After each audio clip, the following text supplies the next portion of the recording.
পরোয়া করছে না, যে কোনো বিরোধী যেমন ধরনের মানুষ আছে না, বইয়ের আর কিছুই নেই। হাড্ডিও তো 20-50 বছর হয়ে গেলে হাড্ডিও শেষ হয়ে যায়, বসে হয়ে যায়। যাক, এখন টাকা যা আছে শরীরে অনেক লম্বা করলে মজাও লাগবো না, সেদিকে নজর রাখা দরকার। যা কিছু পয়সা হলে আমরা আমাদের তো সিদ্ধান্ত করুক। 3 দিন মসজিদের মেরে থাকছি, এনেরা হয়তো বহুত দেওয়া হয়ে গেছে গা, আর বহুতেও হয়ে গেছে গা। রমজান মাস আমাদের তবলিগে উসুল মতে যে অনেক কর্ম লাগছে, 50% বেশি আমরা কর্ম পাইছি না। রোজার মাস যেহেতু বেশি করুন লাগে, সবাই করে রোজার মাসের মধ্যে বন্ধু ভালো লাগে, কিন্তু কইমা যায় অন্যান্য মাসের মধ্যে তবলিগের মাঝে বহুত কিছু করুন লাগে, কিন্তু রোজার মাসের মধ্যে একটু কেড়ে গেলে পয়সা দেখা যায়। যাক, দোয়া করবে আল্লাহ পরিপূর্ণ করে দেয়।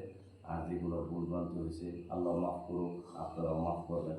সমাজবাসী আর আইনার কাছে যে হক আমরা আছি, প্রত্যেকটা মহল্লা প্রত্যেকটা বাড়ির প্রত্যেকটা ফর্দের কাছে দাওয়াতের মেহনত পৌঁছাইবার লেগে, দাওয়াত পৌঁছাইবার লেগে যে সৃষ্টির থেকে হয় না, আল্লাহ আগের থেকে হয়, এই কথা বুঝ নিয়ে প্রতিটি দুনিয়া থেকে বিদায় নিই। এই দাওয়াত আমরা পৌঁছাইবার পাইছি না, আল্লাহর কাছে মাফি চাই। আর আইনারাও ইনশাল্লাহ আমরা পৌঁছাই দেবেন পুরা মহল্লা ইনশাল্লাহ। ঠিক আছে।